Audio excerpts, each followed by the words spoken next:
እንዴት አምሽታችኋል የተወዳችሁ ተመልካቾቻችን የኢትዮጵያ ቴሌቪዥን እየተከታተላችሁ ትገኛላችሁ ከምሽቱ 2 ሰዓት ሆኗል የዕለተ ሐሙስ የጥቅምት 27 2018 ኢቲቪ ዜና 57 ምዕራፍ 3 በቀጥታ ወደ እናንተ መሻገሩን እንደቀጠለ ነው ሮዛ መኮንን ዜናዎቹን የመራው አብራችሁ ቆያለሁ አብራችሁን ዝለቁ አበይት ጉዳዮችን እናስታውሳችሁ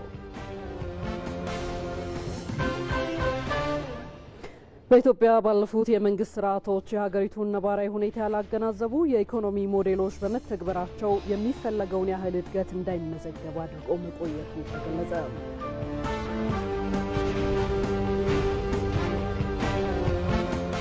በኢትዮጵያ ጠንካራ ሀገረ መንግስትን ለመገንባት ተቋማትን ማጠናከር እንደሚገባ ተገለጸ።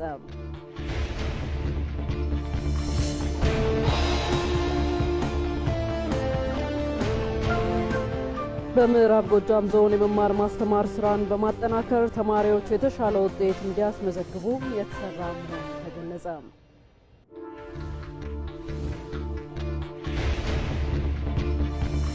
ከውጭ ከመረጥንላችሁ ጉዳይ አሜሪካ ጋዛን የሚያስተዳድር ገለልተኛ ወታደራዊ ኃይል ለመመስረት የሚያስችል ረቂቅ እቅድ ለጸጥታው ምክር ቤት ታቀርብ ነው።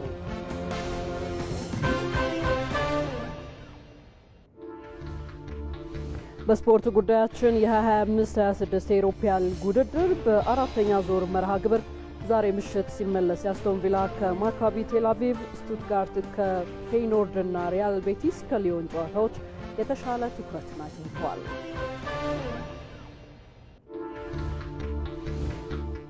የተወደዳችሁ ኢቲቪ ዜና 57 በዛሬው ዕለት ዋነኛ አጀንዳ ጉዳይ ያደረገው የመደመር መንግስት እሳቤ ነው። ቀደም ሲል እንዳስተዋወቅናችሁ በሱ ጉዳይ ላይ ተጨማሪ የሆኑ ሀሳቦችን እያጋራናችሁ የምንዘልቅ ነው የሚሆነው። ለዚህ ደግሞ እዚህ ስቱዲዮአችን እንግዳ ጋብዘናል። እንግዳችን ዮናስ እስጢፋኖስ ናቸው። በፕሮ ኢንቨስት ካፒታል ኢንቨስትመንት አማካሪ ድርጅት ምክትል ስራ አስኪያጅ ናቸው። ከሳቸው ጋር ወደ ኋላ ላይ ቆይታ የምናደርግ ይሆናል። ወዳችሁ ፈቅዳችሁ የተከታተላችሁን ስላላችሁ እናመሰግናለን። አብራችሁን ቆዩ።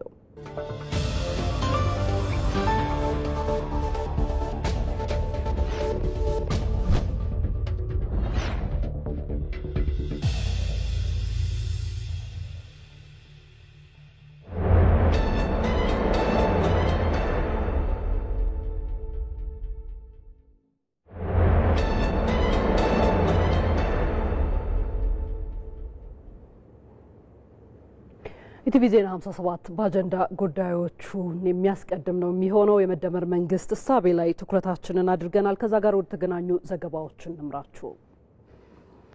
በኢትዮጵያ ባለፉት የመንግስት ስርዓቶች የሀገሪቱን ነባራዊ ሁኔታ ያላገናዘቡ የኢኮኖሚ ሞዴሎች በመተግበራቸው የሚፈለገውን ያህል እድገት እንዳይመዘገብ አድርጎ ቆይቷል። የመደመር መንግስት እሳቤ በኢትዮጵያ ሊተገበር የሚገባው በመንግስትና በግሉ ዘርፍ ትብብር የሚመራ የኢኮኖሚ ሞዴል መሆኑን የሚያስገነዝባል። የመደመር መንግስት የኢኮኖሚ ፍልስፍናን በተመለከተ ባልደረባችን ጌታቸው ባልቻ ተከታዩን ዘገባ አዘጋጅቷል። ውጤታማ የሆነ የኢኮኖሚ ስርዓትን በመተግበር የዜጎችን ህይወት የተሻለ ማድረግ ከመንግስት ዋነኛ ኃላፊነቶች ውስጥ አንዱ ነው። በጠቅላይ ሚኒስትር አብይ አህመድ በተጻፈው የመደመር መንግስትም በኢትዮጵያ ሊተገበር የሚገባ የኢኮኖሚ ስርዓት በዝርዝር ተቀምጧል። በመደመር መንግስት እሳቤ በኢኮኖሚ ውስጥ የመንግስት ሚና ትብብርን መሰረት ያደረገ እንደሆነ በመጽሐፉ ሰፍሯል። በዓለም ላይ በዋናነት ሁለት አይነት የኢኮኖሚ ሞዴሎች ይተገበራሉ። አንደኛው ሙሉ በሙሉ ኢኮኖሚው በግል ዘርፍ የሚመራበት፣ ሁለተኛው ደግሞ በመንግስት ቁጥጥር ስር የሚሆንበት ነው። ከኢትዮጵያ ነባራዊ ሁኔታ አንጻር አንዱን ብቻውን መተግበር ውጤታማ እንደማያደርግ የመደመር መንግስት ፍልስፍና መክንዮ ያስረዳል። ይህንንም ሲያስረዳ በኢትዮጵያ የግሉ ዘርፍ ብቻ ኢኮኖሚውን ይምራ ቢባል በካፒታል በአደረጃጀትና በፈጠራ ብቁ የሆነ የግል ዘርፍ ገና ያልዳበረ መሆኑን በምክንያትነት ያስቀምጣል። መንግስትም በኢኮኖሚ ውስጥ ያልተገራ ጣልቃ ገብነት ካለው የግሉን ዘርፍ እንደሚያቀጭጭ፣ ሙስናን እንደሚያስፋፋ፣ ፈጠራን እንደሚቀንስ እንዲሁም የሰዎችን የሀብት ባለቤትነት እንደሚያሳጣ ካለፉት መንግስታዊ ስርዓቶች በመነሳት የመደመር መንግስት መጽሐፍ ያስረዳል። የመደመር መንግስት የሚከተለው ሞዴል የእነዚህን ሁለት ፖሊሲዎች ችግር የሚፈታውን የትብብር ሞዴል ነው።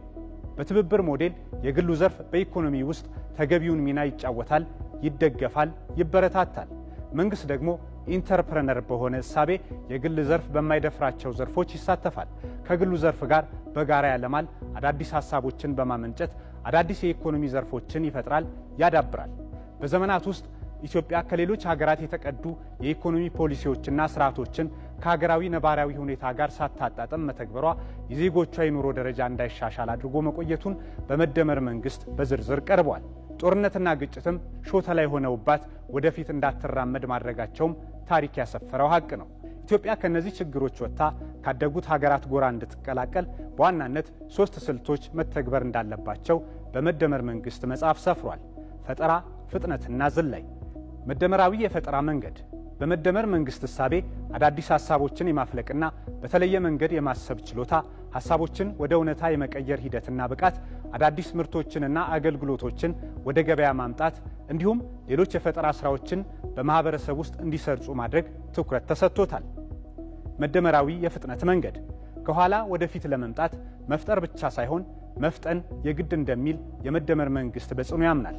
መደመራዊ የዝላይ መንገድ ዘመኑ የደረሰበትን ቴክኖሎጂ በቀጥታ በመቀላቀል በዓለም ገበያ ተወዳዳሪ መሆንና አሸንፎ የመውጣት መንገድ አንዱ የመደመራዊ ዝላይ መንገድ ነው። በሀገራችን ያለው የድህነት ደረጃና የዓለምን እጅግ ተለዋዋጭ የሆነ ፈጣን እድገት ታሳቢ ካደረግን መንግስት እስካሁን ከሚጫወተው በእጅጉ የላቀ ሚና መጫወት እንዳለበት እንገነዘባለን ይላል የመደመር መንግስት መጽሐፍ። የግሉ ዘርፍም በርካታ ውስንነቶች እንዳሉበት ያነሳል። ከዚህ ችግር ተስፈንጥሮ ለመውጣት የመደመር መንግስት መላበስ ያለበት ዋና ዋና ባህሪያት ምንድናቸው? ከመደመር መንግስት ባህሪያት ውስጥ በምናባዊ ከፍታ መንግስት ለፈጠራ መነሻ የሆኑ ችግር ፈቺ ሐሳቦችን ለማመንጨት የሚያስችሉ ስራዎችን በከፍተኛ ደረጃ መስራት ይጠበቅበታል። ሌላኛው የማድረግ አቅም ነው። የመደመር መንግስት ፕሮጀክቶችን በፍጥነትና በጥራት ለማጠናቀቅ ከፍተኛ ትኩረት ይሰጣል። የመደመር መንግስት ተለዋዋጭ በሆነው ዓለም ውስጥ ራሱን በማሸጋገር ዘላቂነትን ያስጠብቃል። ድንገተኛ ችግሮችን የሚያስተናግድበት ተለማጭነት የተላበሰ መንግስትም ነው። አጠቃላይ ሀገራዊ የኢኮኖሚ ስርዓቱ በአንድ ላይ መቆምና ከላይ እስከ ታች ተናቦ መስራት መቻል አለበት። የግሉ ዘርፍ ያለበትን የፈጠራ ክፍተት በማብቃትና ምቹ ሁኔታን በመፍጠር እገዛ ያደርጋል። በአዳዲስና ባልተዳሰሱ የመልማት ዕድሎች ላይ በታቀደ መልኩ ኢንቨስት ያደርጋል። የኢኮኖሚውን ዋና መሰረት እንደ ግብርና ካሉ መሰረታዊ ዘርፎች በፍጥነት ዲጂታል ቴክኖሎጂን ወደሚጠቀም ዘመናዊ ኢንዱስትሪ ማሸጋገር ብሎም የኢንዱስትሪ ልማትን ወደሚደግፍ የአገልግሎት ዘርፍ ያሸጋግራል። ኢኮኖሚውን በብዝሃ ዘርፍ እይታ ማዋቀር እንደሚያስፈልግም የመደመር መንግስት በጽኑ ያምናል። የዘርፍ ብዝሃነትና ፈጠራ ኢኮኖሚው ለተለዋዋጭ ሁኔታዎች ፈጣን ምላሽ ለመስጠት የሚችልበትን ከባቢ ያጎለብታል። ኢኮኖሚውን አንቀው የያዙ መሰረታዊ ችግሮችን በድፍረት ለመፍታትም የማክሮ ኢኮኖሚ ማሻሻያ ተግባራዊ ተደርጓል። በዚህ ማሻሻያም በርካታ ውጤቶች ተመዝግበዋል። እዚሁ አጀንዳ ጉዳያችን ላይ ቆይታ ማድረጋችንን እንቀጥላለን። ኢትዮጵያ ለችግር የማይበገር ኢኮኖሚ በመያዝ በፍጥነት እድገት እያስመዘገቡ ካለው የአፍሪካ ሀገራት ተርታ ተሰልፋለች። ሀገሪቱ ያስመዘገበች ያለውን ፈጣን እድገት ለማስቀጠልና የዜጎቿን ብሔራዊ ተጠቃሚነት ለማረጋገጥ በሀሳብ የበላይነት የሚያምን ትውልድ እንደሚያስፈልጋትም ተገልጿል። ሰናይት ብርሃኔ አንድ ሀገር ሊለማ ሊገነባ እንዲሁም ደግሞ ህዝቦቹ ሊበለጽጉ የሚችሉት መነጋገርና መከባበርን ባህል ሲያደርጉና የሀሳብ የበላይነትን በጠንካራ መሰረት ላይ መገንባት ሲችሉ መሆኑ ይገለጻል። ሀሳብ ደካማ ሊሆን ይችላል፣ ሀሳብ ጠንካራ ሊሆን ይችላል፣ ሀሳብ ጥሩ መጥፎ ሊሆን ይችላል። ግን ያንን የሚፈርጀው ህዝብ ነው በሚል ነው። ሀሳብ ገበያ ላይ ይቀርባል። ገበያው ምንድነው? የገበያው የሰው አእምሮና የሰው ልብ ነው። አሜሪካን እንዴት ነው ሁሉ ከዓለም ካለበት በሙሉ መጥተው በባህል፣ በቋንቋ፣ በሃይማኖት እየተለያይቶ ሆነው ግን አሜሪካዊነት ብለው በአንድነት መንፈስ እንዴት ሊቀጥሉ ቻሉ ነው። ኢትዮጵያ በበርካታ ጫናዎች ውስጥ ሆና እድገት እያስመዘገበች ያለች ሀገር ስትሆን የዜጎችን ተጠቃሚነትና ብሔራዊ ፍላጎትን ለማረጋገጥ በሀሳብ የበላይነት የሚያምን ትውልድ ያስፈልጋታል። በሀገራችን ላይ ያሉ ብዙ ችግሮች አሉ። ለምን ለነሱ መፍትሄ አንፈልግም? የኢኮኖሚ ችግር አለ፣ የፖለቲካ ችግር አለ። ለምን እዛ ላይ በሀሳብ አንፋለምም? በስራ ላይ የምናውለው መገንባት አለ። ገንቢ ሀሳብ ማለት ሀሳቡ ከአብስትራክት ወይም ከመናባዊነት ወጥቶ ወደ ግንባታ ማለት ግንብ እንደመስራት ማለት ነው። ስለዚህ ሀሳብ ወደ ግንባታ ሀሳብ ሲሆን ባጭሩ ስራና ሀሳብ የሚገናኙት እዛ ላይ ነው ብዬ ነው የማምነው። በኢሲያ የሚገኙ በችግርና በድህነት ይኖሩ የነበሩ ሀገራት ካሉበት ችግር ለመውጣት ፈጣን የኢኮኖሚ ሽግግር በማድረጋቸው ከኋላ ቀርነት ተላቀዋል። ኢትዮጵያ ከነዚህ ሀገራት ታዲያ ምን ልትማር ትችላለች? እነ ቪየትናምን ስታይ እነ ቻይና የራሳቸው ሲቪላይዜሽን ወይንም ስልጣኔ ናቸው። ስለዚህ እነሱ የምዕራቡንም የራሳቸውንም የውስጡንም አካተው ነው ያዙት። ምክንያቱም ብልጥ ናቸው። ግን ዋና መሰረቱ ምንድነው? የራሳቸው ባህል አላቸው። ተቋቋሙ ሊኖሩ ቻይናን የመሰለ ትልቅ ሀገር እኔ ብዙ ጊዜ ሄጄ አይቻለሁ። ከኛ እነሱ መማር የምንችለው ምንድነው? አገር በቀል ብዙ ነገሮች አሉ። ባህል አለን። ብዙ ብሔረሰቦችም ከዛ ብዙ የሚወጣጡ ነገሮች ብዙ ፖዚቲቭ ሆነ ጥሩ ነገሮች አሉ። እነዛን ሰብስበን አውጥተን በስራ ላይ ማዋል ነው። መሰረታዊ በሆኑ ሀገራዊ ጉዳዮች ላይ በመስማማት የሀገርን ብሔራዊ ጥቅም በማስቀደምና ያሉ ልዩነቶችን በሀሳብ የበላይነት በመለዋወጥ ሀገር የያዘችውን ኢኮኖሚያዊ እድገት ማስቀጠል ያስፈልጋል። ለዚህ ደግሞ ያለንን የስራ ባህል መቀየርና ማጠናከር ዋነኛው ነው። ለውጥ የሚመጣው በስራ ነው። ለውጥ የሚመጣው በሐሳብ ያ ስራና ሐሳብ አብረው ሲገናኙ ነው። እንግዲህ ይህን እንዴት አድርገን ነው ባህሉን የምናጎለብተው ነው። ስለዚህ የስራ ባህል በመራው ወርክ ኤቲክ ይሉታል። ስራው ብቻ ሳይሆን አሰራሩ ዘይቤና አቀራረብ፣ የሰው አእምሮ፣ የሰው ዝንባሌ እነዚህ ነገሮች ኤቲክስ ወይንም የሞራል አቀማመጥ አላቸው ማለት ነው። ያንን ነው መገንባት ያለ ነው። እየተገነባም ነው። ቀደምት የስልጣኔ ምንጭ የሆነችው ኢትዮጵያ ለውጭ ወራሪ ኃይል ያልተበገረችው ኢትዮጵያ በተፈጥሯዊና ሰው ሰራሽ ጸጋዎቿ የታደለችው ኢትዮጵያ በኢኮኖሚ ካደጉት ሀገራት ተርታ እንድትሰለፍና ወደ ቀደመ ገናናነቷ እንድትመለስ ዜጎቿ የድርሻቸውን አስተዋጽኦ ማበርከት ይገባቸዋል። በተለይ በምሁራኑ ደረጃ ህብረተሰቡን በተለየ መንገድ ደግፈው ከፍ አድርገው ለመያዝ የሚችሉ አካሎች አሁን ባለንበት ሁኔታ የኢትዮጵያ ክብር ከማናችንም ክብር ይበልጣል ብዬ ነው ማምነው። ሊቀየር የሚችለው ይህንን ማድረግ የሚችሉ ሰዎች ድፍረቱ ኖሯቸው፣ የሀገር ወዳድነት ኖሯቸው፣ ቆራጥነት ኖሯቸው ኢትዮጵያን በታች ሳቱን የዓለም አንደኛ ቁንጮ አደርጋለሁ ብሎ የዚህ አይነት ሞራል ይዞ መነሳት አለበት። ኢኮኖሚያችን በ10% እያደገ ስንሄድ የራሳችን አክብሮት ሲመጣ በስራችን ስንኮራ ምን ስንል እነዚህ ነገሮች የበለጠ ያችን የተቀበረችዋን እንቁ እያወጣልን ይሄዳል። የናሳሰብ በዛ ላይ ነው ያለው። ኢትዮጵያ በ2025 በአፍሪካ ፈጣን እድገት እያስመዘገቡ ከሚገኙ ሀገራት መካከል የሀገር ውስጥ ምርትን በ8.1 በመቶ በማስመዝገብ እየመራች ያለች ሀገር ናት። ተወደዳችሁ ቆይታችን ቀጥሏል። ተጨማሪ የሆነ ማብራሪያ ሊሰጡን ቀደም ሲል እንዳስተዋወቅናችሁ በፕሮ ኢንቨስት ካፒታል ኢንቨስትመንት አማካሪ ድርጅት ምክትል ስራ አስኪያጅ ዮናስ እስጢፋኖስ እዚህ ስቱዲዮአችን ይገኛሉ። ከሳቸው ጋር ቆይታ እናደርጋለን። ዮናስ እጅግ አድርጌ አመሰግናለሁ። በዚህ ሰዓት ሙያዊ የሆነ ማብራሪያውን ሊያደርሱን እዚህ ስለተገኙ እንኳን ደህና መጡ ብያለሁ። እንኳን ደህና ቆያችሁኝ። እኔም አመሰግናለሁ። መልካም። እንግዲህ ቀደም ሲል በተወሰነ መልኩ በዘገባዎቻችን የዳሰስነው አለ ከመደመር መንግስት እሳቤ ላይ ትኩረት አድርገናል ዛሬ በዋና አጀንዳነትና ኢትዮጵያ የስልጣኔ መፍለቂያ ብትሆንም በተለይ ከኢንዱስትሪ አብዮትን መሰል የቴክኖሎጂና የባህል እሳቤዎችና አብዮቶች ጋር ተላልፋለች ከዓለም ጋር በሚል የመደመር መንግስት እሳቤ በዋናነት የሚያነሳው ነውና እንደው ከዚህ ጋር አያይዘን ይህ በቴክኖሎጂና በባህል አብዮት ከዓለም ጋር መተላለፋችን ኢኮኖሚው ላይ ምን ያህል ጫና አሳድሮበት ቆይቷል ማለት ያስችለናል? ኦኬ፣ አሁን እንዳልሽው እንግዲህ ሀገራችን ቀደምት ከሚባሉት ውስጥ ነበረች። ሆኖም ዓለም አስፈላጊ ለውጥ ኖሯት በመቀየርበት ጊዜ ግን አብረን አልተቀየርንም እንዳልሽው ማለት ነው። ይሄም እንግዲህ ከአደጉት ሀገሮች ጋር ያለን ልዩነት በጣም ሰፍቷል። በኢንተርናሽናል ደረጃ ተወዳዳሪ ኢኮኖሚ እንዲኖረን የምናደርገው ጥረት ትልቅ ጫና ፈጥሮብናል። እነዚህን ጫናዎች እንግዲህ በምን መለካት እንችላለን? በተለምዶ የልማት ወጥመድ የሚባሉ የኢኮኖሚ ፈተናዎች እነሱን በማየት መለካት እንችላለን። በርካታ ቢሆኑም ግን ለእኛ እና መሰል ታዳጊ ሀገራት የሚያጋጥሟቸው ሁለቱን ብናነሳ አንደኛው ዝቅተኛ ምርታማነትና የመዋቅራዊ ለውጥ ውስንነት ነው። ብዙ ጊዜ ምንድነው የመዋቅራዊ ለውጥ ስንል አገራት ያደጉት እንግዲህ ከእርሻ ይጀምራሉ፣ ወደ ኢንዱስትሪ ሄዳሉ፣ ሰርቪስ፣ ሞደርን ቴክኖሎጂ እያሉ ነው የሚሄዱት። በዛ ሂደት ውስጥ እኛ አልሄድንምና ወይም ደግሞ ለመሄድ ያደረግነው ጥረት አልተሳካልንም ያናክል። ምንድን ላይ ያለነው እርሻው ላይ ሆነን እሱንም ደግሞ ምርታማ በሆነ መልክ አይደለም ያደረግነው፣ ዝቅተኛ ምርታማነት ያለው። የዚህ ዝቅተኛ ምርታማነት ምንድነው ተጽዕኖ የፈጠረው? ገበሬው ትንሽ ምርት አምርቶ ያችን ነው ለገበያ አቅርቦ ገቢ የሚያገኘው።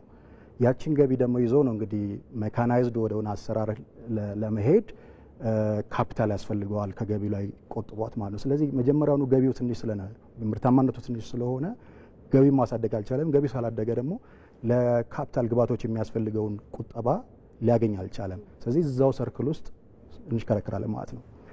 ከዚህ በተጨማሪ ደግሞ በትንሹም ቢሆን ያመረትናት ያቺ ምርት ወደ ዓለም አቀፍ ገበያው ስናቀርባት ደግሞ የሚፈለገውን ያክል ትርፍ አታስገኝልንም። ምክንያቱም ቴክኖሎጂ ጋር ቅድም እንዳልሽው ስለተላለፍን ምርታችንን በሚፈለገው ደረጃ አምርተ ነው አጠቃላይ ወይም ደግሞ ፋይናል ወይም መጨረሻ ምርቱን በትልቅ ትርፍ መሸጥ ስንችል ቴክኖሎጂው ስለሌለ የምናደርጋለን ወይ ጥሬ ዕቃውን ወይ ደግሞ በሰማይ ፕሮሰስ የሆነ በከፊል የተቀነባበረ ምርት ነው ለውጭ ሀገር የምናቀርበው።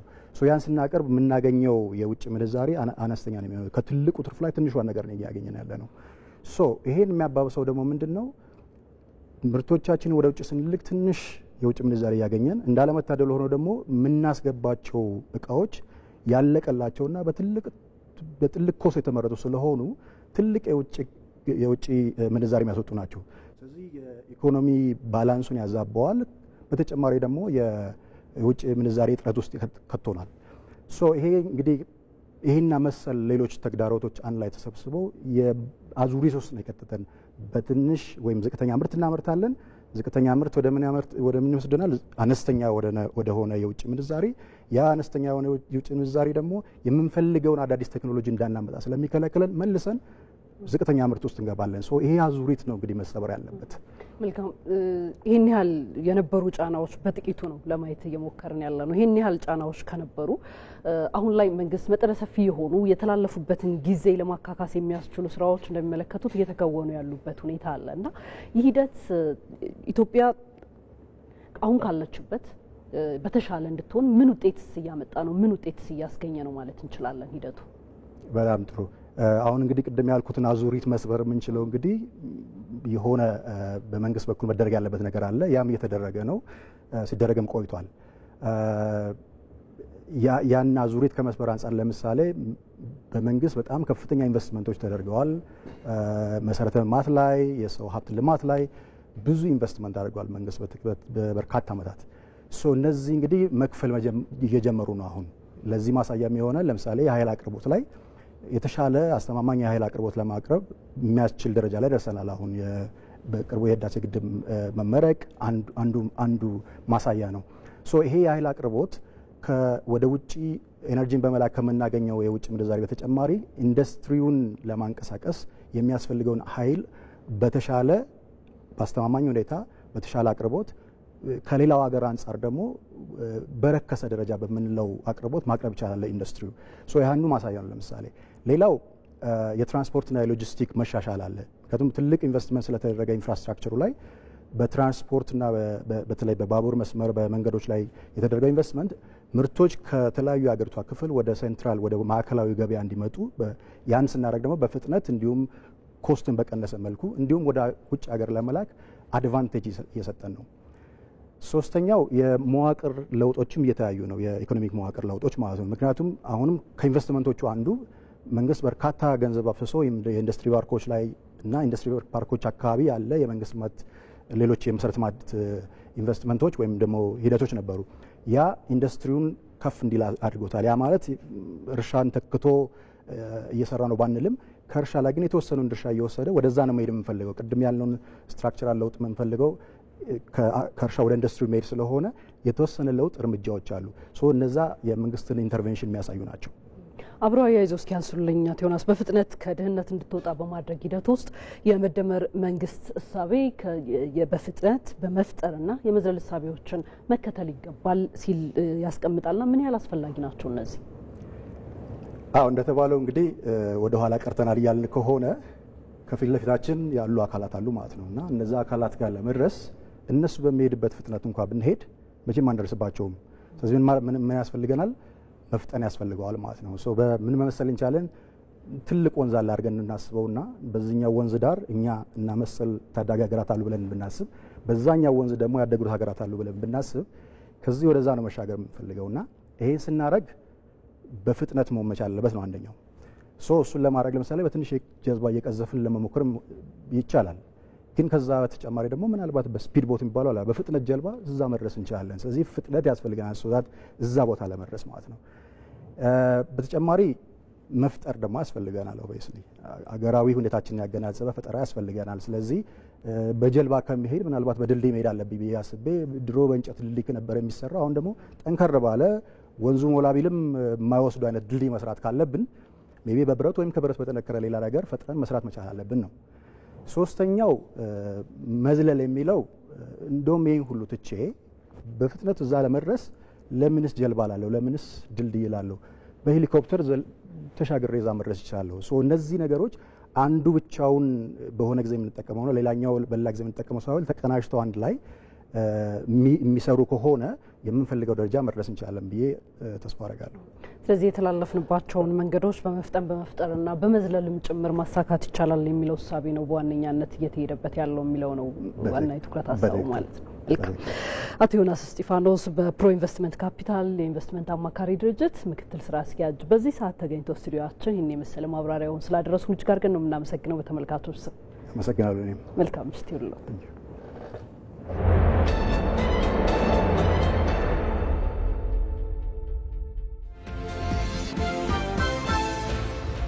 ኢትዮጵያ የመልማት አቅሟን ምን ያህል እየገለጸች ነው? የነገው የአዲስ ቀን የዜና መሰናዶ የሀገር ጉዳያችን ነው። በታሪክና በተፈጥሮ ሀብት ጸጋ የታደለች ኢትዮጵያ ለዘላቂ ልማትና ፈጣን እድገት የሚያበቋት በርካታ እምቅ አቅሞች ባለቤት ናት። ገና ያልተነኩና በአግባቡ ጥቅም ላይ ያልዋሉ እነዚህ ሀብቶቿ ኢትዮጵያ የምትፈልገው የልማት ምንጭ በውስጧ የያዘቻቸውን ሀብቷን ወደ ውጤት በመቀየር ኢትዮጵያ በአጭር ጊዜ ወደምትፈልገው የእድገት ደረጃ ለመድረስ መንገድ እንደሚሆን ታምኖበታል። ኢቲቪ በነገው የአዲስ ቀን መሰናዶ ኢትዮጵያ የመልማት አቅምን ምን ድረስ መጠቀም ይገባል የሚለውን እያነሳ ቆይታ ያደርጋል። ከአንድ ሰዓት እስከ 3 ሰዓት በሚኖረው ቆይታም እንግዶችን በዚህ ጉዳይ ላይ ጋብዘን ተጨማሪ ዘገባዎችን ጨምረን እንጠብቃችኋለን። አዲስ ቀን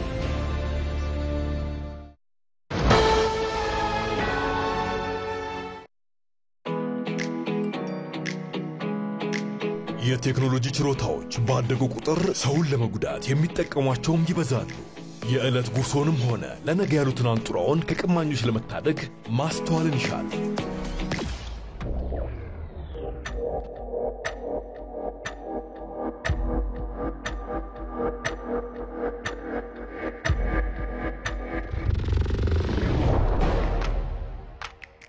ማንኛውንም መተግበሪያ ከአፕ ስቶርና ከፕሌይ ስቶር ብቻ በማውረድ የተቀበሉት ብር አካውንት ውስጥ መግባቱን በማረጋገጥ አጠራጣሪ ማስፈንጠሪያዎችን ወይንም ሊንኮችን ባለመንካት ያልተረጋገጠ የማህበራዊ ሚዲያ ንግድ ላይ ባለመሳተፍና የሐሰት ማስታወቂያዎችን ባለማመን ራስዎን ከመጭበርበር ይታደጉ። የኢትዮጵያ ንግድ ባንክ ሁሌም የሚተማመኑበት ባንክ።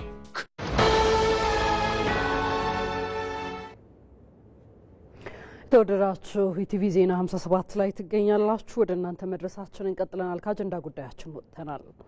ጠንካራ ሀገረ መንግስትን ለመገንባት ተቋማትን ማጠናከር እንደሚገባ ተገለጸ።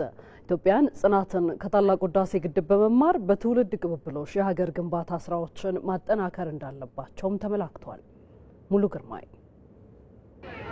እልፍ አላፍ ዘመን የተሻገረ በመህንድስና ጥበቡም የላቀው ታላቁ የቻይና ግንብ ዛሬም ድረስ ዓለምን እያነጋገረ የዘለቀ ታምራዊ ስልጣኔ አሻራ ነው። ጥንታዊ ገናናው የቻይና ስልጣኔ ዘመን በአንድ ንጉሥ ተጀምሮ በ9 ስርወ መንግስታት ግንባታው ቀጥሎ ለማጠናቀቅም 2000 ዓመታት በላይ የጠየቀው ታላቁ ግንብ የጽናት ጥግን ያሳየ ሕያው ሆኖ የቆመ ሐውልት ነው። ቻይናውያን ራሳቸውን ከጠላት ለመከላከል ብለው በትውልድ ጅረት ያጠናቀቁት ግንብ ከግንብነት ባለፈ የቻይናውያን በትውልድ ቅብብሎሽ የቀጠለ የዓላማ ጽናት የታየበትም ነው። ቻይናውያኑ በዓለት ላይ ከቆመው ከዚህ የትውልድ ጽናታቸውና ስልጣኔያቸው ፈቀቅ ሳይሉ በዓለም ልዕለ ኃያል የሆነ ሀገርን መገንባት ችለዋል። የሀገረ መንግሥት ግንባታ የትውልድ ቅብብሎሽ ውጤት መሆኑን በገሃድ ለዓለም ያሳዩ ሕዝብ ናቸው። ታዲያ እንደ ቻይና ሁሉ በጥንታዊ የዓለም ስልጣኔ ታሪክ ገናና የነበረው የአክሱም ስርወ መንግሥት መገኛ የሆነችው ኢትዮጵያ እንዴት ታሪኳን ማስቀጠል ተሳናት የሚለው ጥያቄ ይነሳል።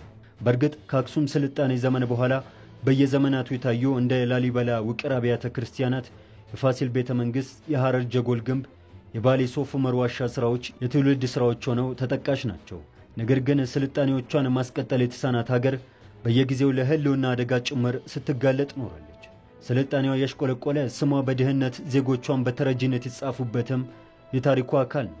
የትውልድ ቅብብሎች ሲባል በትውልዶች መካከል በሚኖር ጠንካራ ተግባቦት የሚፈጠር የጠንካራ እሴት መወራረስ ቢሆንም በተቃርኖ የቆሙ እሳቤዎች ግን ኢትዮጵያን ዋጋ ሲያስከፍሏት ኖረዋል። ለአብነትም የሺህ ዘመናት የሀገረ መንግስት ታሪክ አላት የምትባለው ኢትዮጵያ የእድሜዋን ያህል ወደፊት መራመድ ተስኗት ባለህበት እርገጥ ጉዞዋን ይዛ ቆይታለች። ስርዓታዊና የተቋማዊ ቀጣይነት ችግሮች ወይም የተቋማት እና የመዋቅር ስብራቶች በማጋጠማቸው ምክንያት ነው። ከስልጣኔዋ ጋር ስሟ የተሳሰረው ቀይ ባህር በትውልድ ቅብብሎች ለዘመናት ቢዘልቅም ያጣችበት ታሪኳ ደግሞ የመልክዓ ምድራዊ እስረኛ እንድትሆን አድርጓታል። ተቋማትን እያጠናከሩ ከመገንባት ይልቅ ደምስሶ የመቅዳት አባዜ መንግስታት በተቀያየሩ ቁጥር የታየ የማይታበይ ሀቅ ነው። ተተኪው የቀደመውን አምርሮ የሚጠላ የቀደመው ተተኪውን የሚያብጠለጥል አካሄድም ከሀገረ መንግስት ግንባታ ይልቅ በአፍራሽነቱ ጎልቶ የታየ ነው። ከመጣው ከሄደው ጋር ከዜሮ የመጀመሪያ አባዜን በማስቀረት ለሀገረ መንግስት ግንባታ ሁነኛ መሰረት የሚሆን ተቋማትን ማጠናከር ጊዜ የማይሰጥ የቤት ስራ ነው። ከታሪክ እስረኛነት በመውጣት ወደፊት መራመድና ነገን መስራት ሀገርን በትውልድ ቅብብሎች ለማጽናት ሁነኛው መንገድ ነው። ሀገር በአንድ ትውልድ አይሰራም። አንድ ትውልድ ጀምሮም አይጨርሰውም። በየትኛውም ዓለም ያለ ሀገር የሚሰራው በትውልድ ቅብብሎች ነው። በኢትዮጵያ በሀገረ መንግስት ግንባታ ሂደት እሳቤዎች ተቃርኖ ብትፈተንም በትውልድ ቅብብሎች ሀገርን ለማስቀጠል የተደረጉ ተጋድሎች የሚዘነጉ አይደሉም። በየዘመኑ ኢትዮጵያ ሊወጉ የመጡ ኃይሎች ሁሉ ውርደትን ተከናንበው እንዲመለሱ ትውልዱ ሁሉ ከአባቱ በወረሰው የአርበኝነት መንፈስ ድልን ሲቀዳጅ ነው። በባርነት ሊገዛና ነፃነትን ሊገፍ የመጣን ኃይል አንገት አስደፍቶ የመመለስ ታሪኳም የአድዋ ድል ሕያው ምስክር ሆኖ ይነሳል። በሀገር ህልውና ላይ በህብረት የመቆም እሴት በኢትዮጵያውያን ዘንድ ከትውልድ ወደ ትውልድ የቀጠለ ነው። የአድዋ ድል ለጥቁር ህዝብ ፋና ወጊ እንደሆነ ሁሉ ታላቁ የኢትዮጵያ ህዳሴ ግድብም በትውልድ ቅብብሎች እውን የሆነ ፕሮጀክት ነው። የዘመናት በአባይ ወንዝ ላይ መልማት ቁጭት እውን ለማድረግም በቀዳማዊ ኃይለ ሥላሴ የተጠነሰሰው ሐሳብ ከ50 ዓመታት በኋላ ግንባታው ተጀምሮ በ14 ዓመታት ውስጥ መሪዎች ቢቀያየሩም በፈተናዎች ጸንቶ በመቆም እውን ማድረግ የተቻለበት ቀጣይነትና ዘላቂነት ትልቅ ትምህርት ልንወስድበት የምንችልበት እንደሆነ ያሳየናል። ስለዚህ መጨረስ የሚለው ነገር ትልቅ ትምህርት የምንወስድበት ነው። ምክንያቱም ትልቁ ስብራታችን ያ ነው፣ በተቋምም በፖለቲካም በኢኮኖሚም ማለት ነው። የህዳሴ ግድብ ከኤሌክትሪክ ኃይል ባለፈ በትውልድ ቅብብሎሽ ይቻላልና የጽናት ውርስን ያስተላለፈ ነው።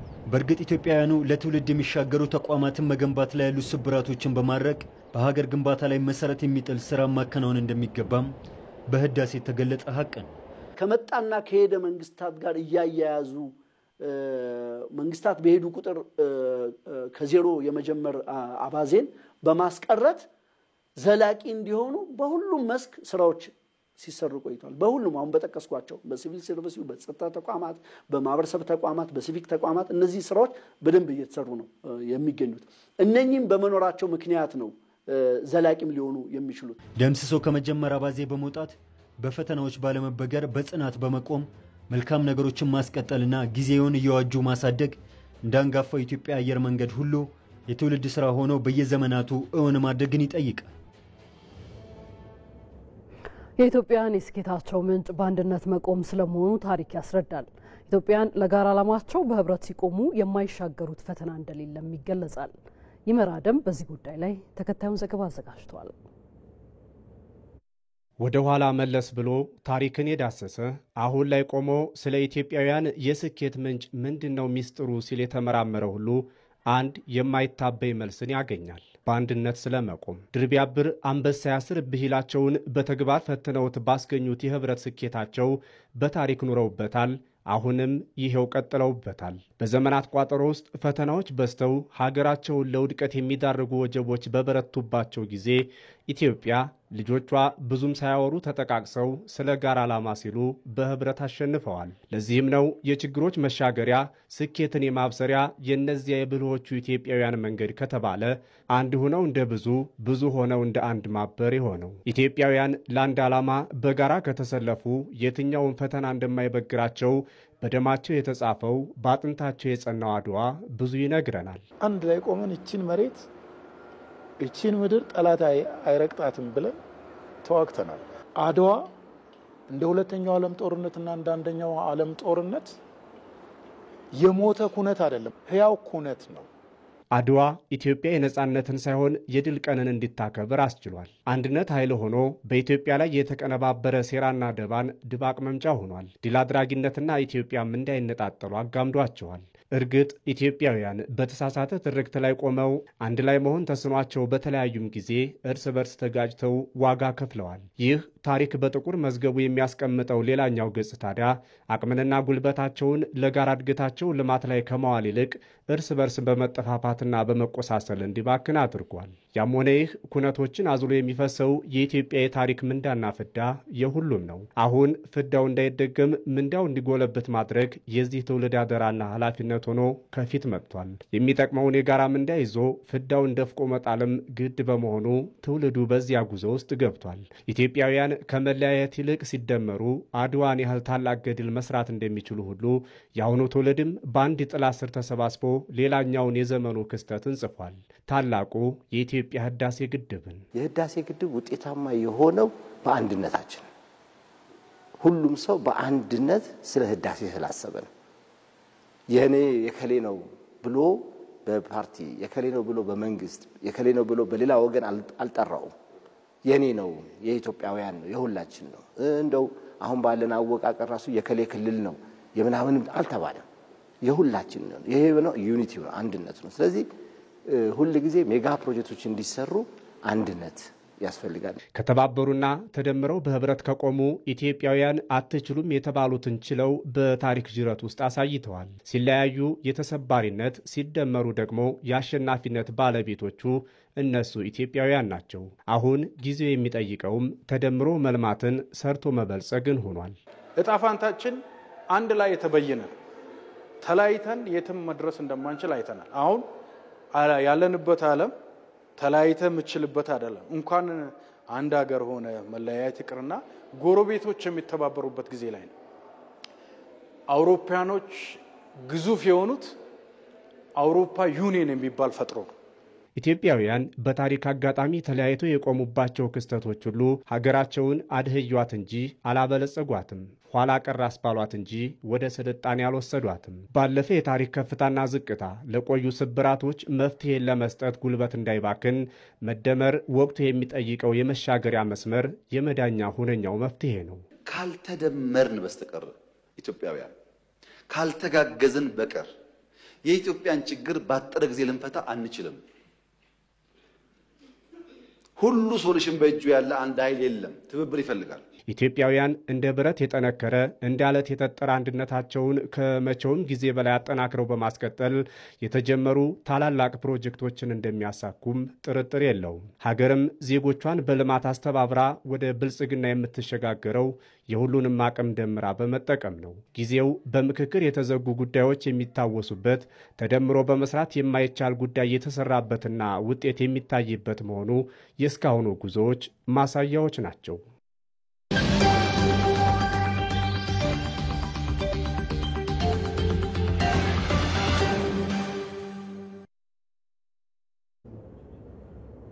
ቲቪ ዜና 57 ላይ ናችሁ።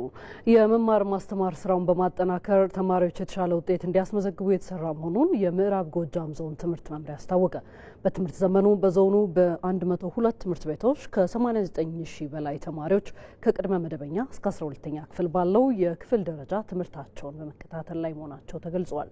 ራሂል ፍሬው በምዕራብ ጎጃም ዞን ባለፉት 2 ዓመታት ሲቆራረጥ የነበረው መማር ማስተማር በተጠናከረ መልኩ ከተጀመረ ወራት ተቆጥረዋል። ተማሪዎቹ ከትምህርት በመራቃቸው የስነ ልቦና ጫና እንደነበረባቸው ገልጸው በአሁኑ ወቅት በደስታ ትምህርታቸውን እየተከታተሉ ስለመሆኑ ይገልጻሉ።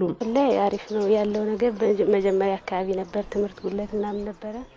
አሁን ላይ ከነበረው ከፊቱም አንፃር የመማር ማስተማር ሂደቱም አሁን ላይ አሪፍ እየሄደ ነው። ተማሪውም ተመምራኑ በተረጋጋ ሁኔታ ነው ሁላችንም እየተማርን ያለው፣ መምህራንም እያስተማሩ ያለው፣ እኛም ተማሪዎችም እየተማርን ያለው በተረጋጋ ሁኔታ ነው። ካምናው በተሻለ ዘንድሮ አሪፍ የሆነ የትምህርት አሰጣጥ አለው ብዬ አስባለሁ። ዘንድሮ ላይ ደስ ይላል። ካምናው የተሻለ ትምህርት መነቃቃትም አለ።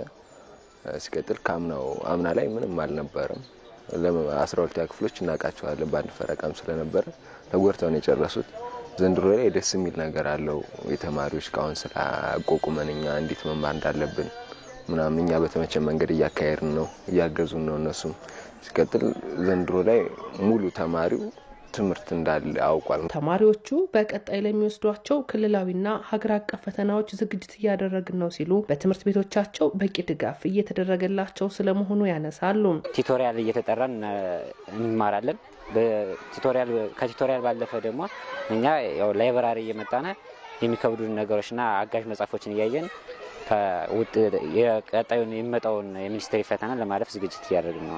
የፍኖተ ሰላም 01 የመጀመሪያ ደረጃ ሙሉ ሳይክል ትምህርት ቤት ርዕሰ መምህር አቶ ተመስገን መኮንን በዚህ ዓመት 1843 ተማሪዎችን በመመዝገብ በወቅቱ ትምህርት እንዲጀመር ስለመደረጉ ያነሳሉ።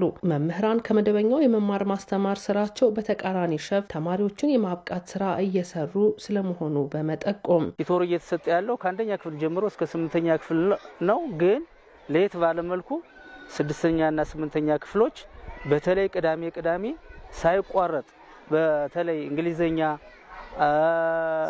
አጠቃላይ ሳይንስ፣ ሂሳብ እነዚህ ጠጠር ያሉ ትምህርቶችን በአግባቡ ቲቶሪያል እንዲሰጧቸው ከመምህራን ጋር ተነጋግረን ጨርሰናል። ቅዳሜ ቲቶሩ ይጀምራል ማለት ነው እና በዚህ አግባብ ልጆችን ለመደገፍ እየተደረገ ያለው ጥረት ሰፊ ነው። የፍኖተ ሰላም ትምህርት መምሪያ ኃላፊ አቶ የስጋት ደሴ ባለፉት 2 ዓመታት ተቋርጦ የቆየውን ትምህርት በማስቀጠል ከትምህርት ገበታ ውጪ ሆነው የቆዩ ተማሪዎችን በመመለስ የመማር ማስተማር ስራውን ውጤታማ ለማድረግ አስፈላጊ ሁሉ ርብርብ እየተደረገ ስለመሆኑ ይገልጻሉ። በትምህርት ዘመኑ በ102 ትምህርት ቤቶች 89 ሺህ በላይ ተማሪዎች ትምህርታቸውን እየተከታተሉ እንደሚገኙ አክለዋል። በከተማ ደረጃ በቅድመ መደበኛ ወደ በግልና የመንግስት ሆኖ ወደ 11 ትምህርት ቤቶች አሉን።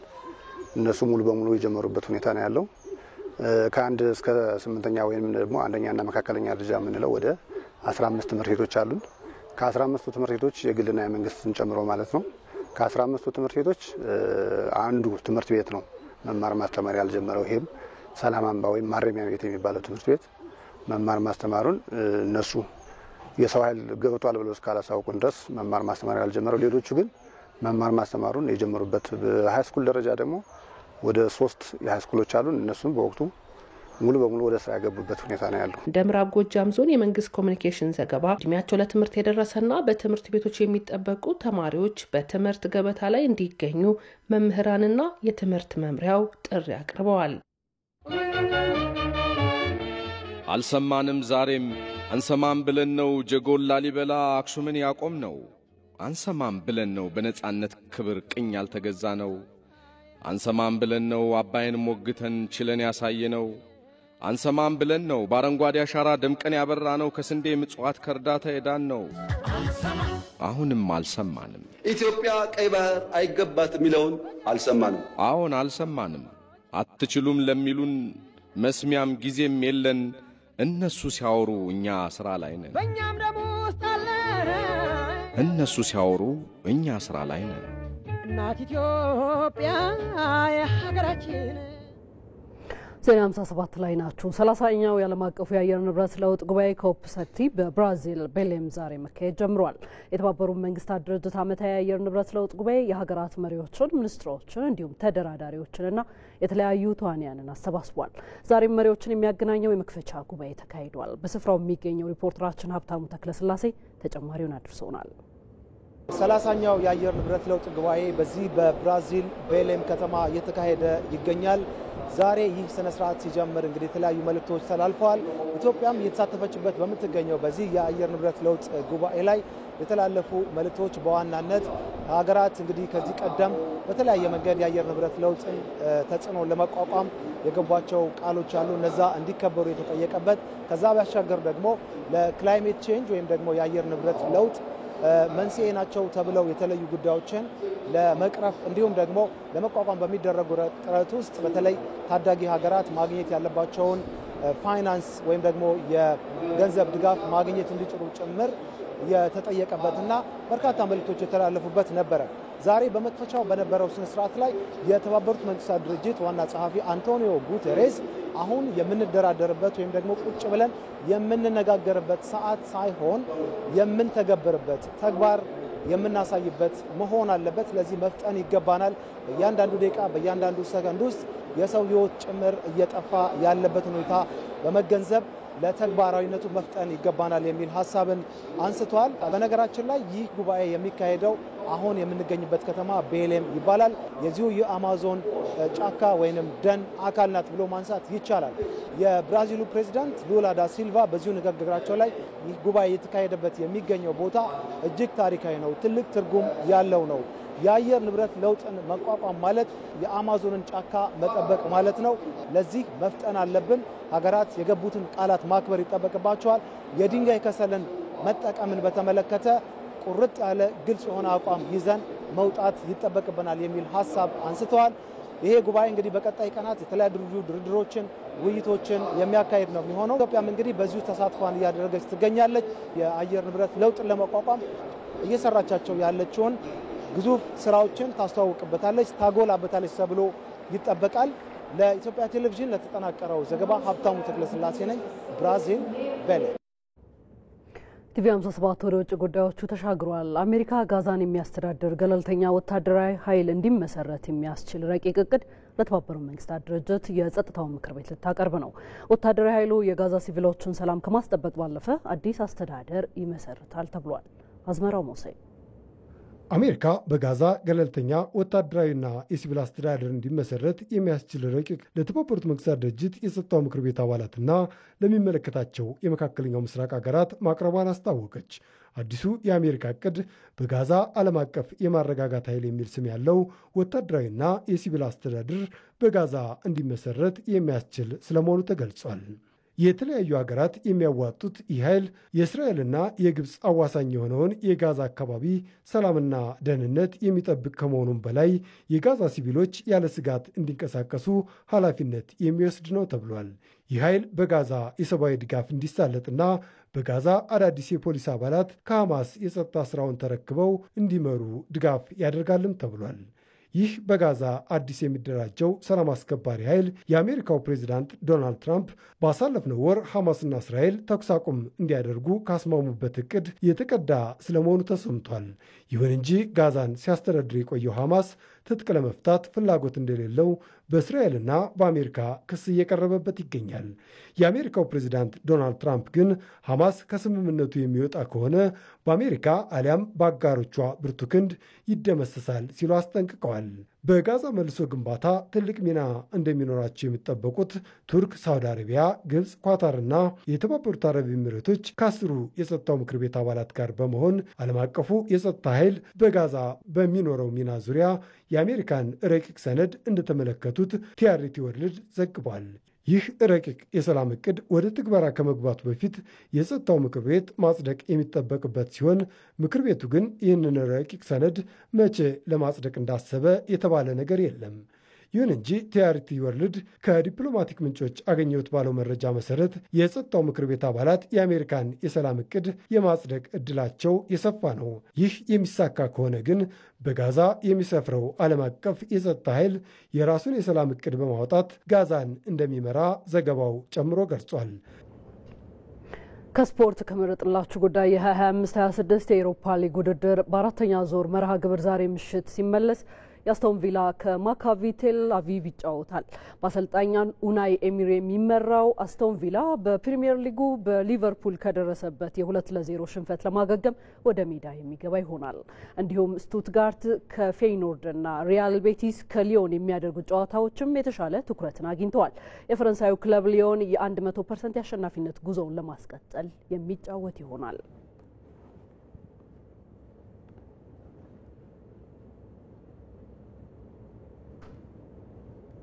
የተወዳጁ ተመልካቾቻችን ኢቲቪ ዜና 57 ከምዕራፍ 1 እስካሁን እስከ ምዕራፍ 3 ከእናንተ ጋር በዚህ መልኩ ቆይታ አድርጎ ተጠናቋል። አብራችሁን ስለነበራችሁ ከኛ ጋርም ስለቆያችሁ እጅግ አድርገን እናመሰግናለን። ሮዛም ከሆነ ዜናዎችን የመራው ቆይቻለሁ። በያላችሁበት በሰላም ይደሩ።